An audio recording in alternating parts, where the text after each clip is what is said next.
The last time we talked about why students fail English language in Wassce, and I remember mentioning misinterpretation of question, expression issues.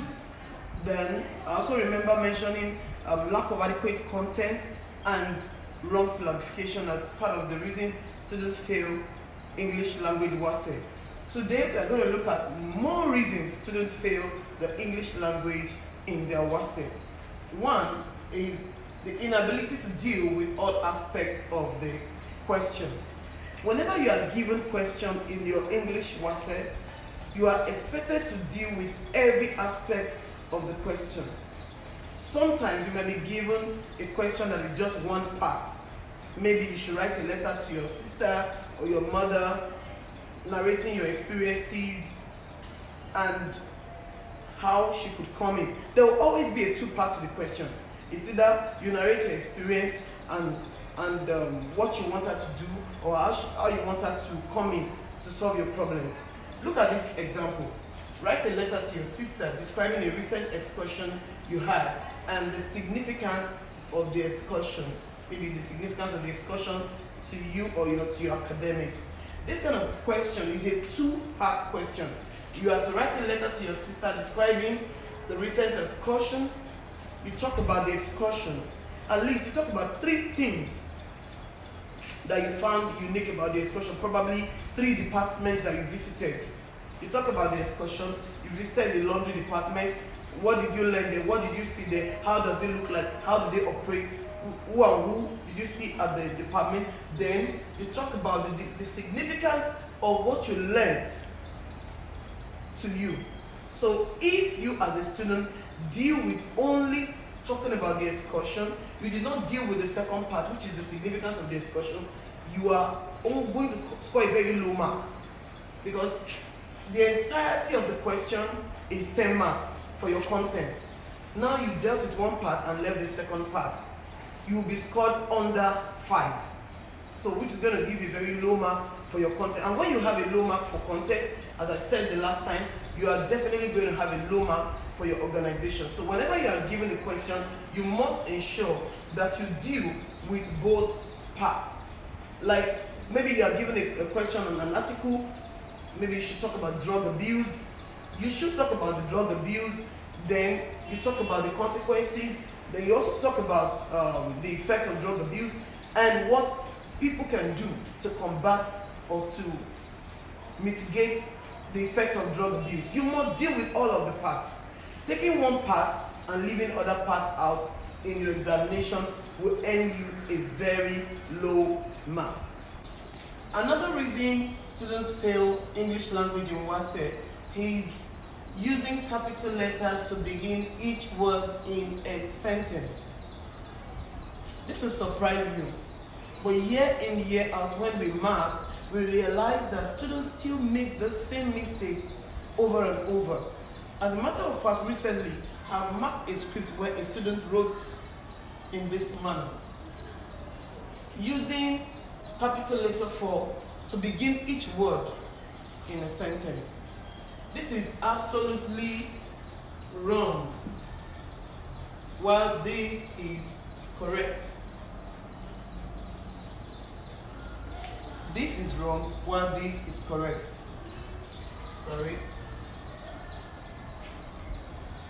So each word in a sentence, you start with a small letter, except at the beginning of the sentence. When you begin a sentence, you start with capital letter and continue. You start with capital letter and continue the sentence in small alphabet. Can you see? But we still find out that some students still write in this manner.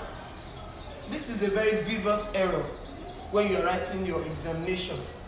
What we do is we circle your errors like this. You circle your errors like this, and you know that once you have up to 20 rings, in your write-up, you're going to get 0 for mechanical accuracy. You're going to get 0 for your MA.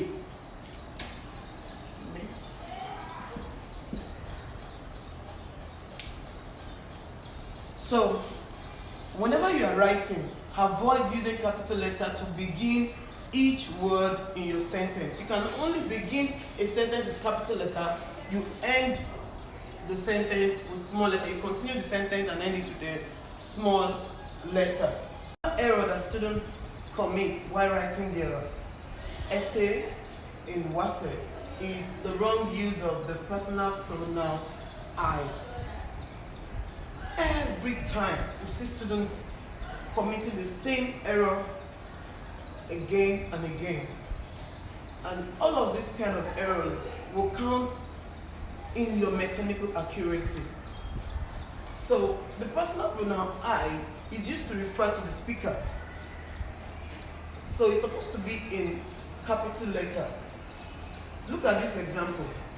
Each time I try to correct my brother, I end up getting angry. Oftentimes you see students using the personal pronoun I and writing it in small letters. And imagine this kind of error continuously in your write-up. Making this kind of mistake continuously in the write-up of 450 words. Imagine the number of rings you're going to have. Endless. So whenever you are writing your letter or your composition, avoid using the personal pronoun I wrongly. This is how you're supposed to write it. Either you write it like this or like this and not like this. Another reason students score low mark in their Wassce English language is poor paragraphing. Paragraphing your work is very important, and this falls under organization. If your write-up is poorly written and lacks paragraphing, you are going to be getting a low mark. Your mark will be reduced under organization. When you have your content, you must organize it, make it legible, and arrange them in chronological sequential order. You must arrange your thoughts. For instance, you're writing a letter to your sister talking about the excursion you recently had. You want to talk about 3 things that you experienced there. You pick one point, you talk about it, you illustrate, you add everything that you need to add to make up one paragraph. Before then, you must have your introduction, In your introduction, you add your greeting, you show that you care about the person, you ask about their business, their daily life, and every other thing, so that it can help you to make up a full paragraph. Now, to the question of how should a full paragraph, there is no particular template to how a full paragraph should be like. But then, in Wassce, you normally have 450 words. WAEC expects you to write 450 words long essay. So when you have 450 words long essay, that should be if not less than 5 paragraphs. That's the introduction, the body in 3 paragraphs, and the conclusion. You can have more than that. You can have up to 7 paragraphs, because some students can write up to 500 words. We have seen students that write 700, even 1,000 words as your capacity can go. You can go on and write more than 450 words. Imagine someone that writes more than 450 words. If your paragraph is too short, then you'll be having more than 10 paragraphs or more. But to make your work clear and legible, you can have a paragraph of 10 lines.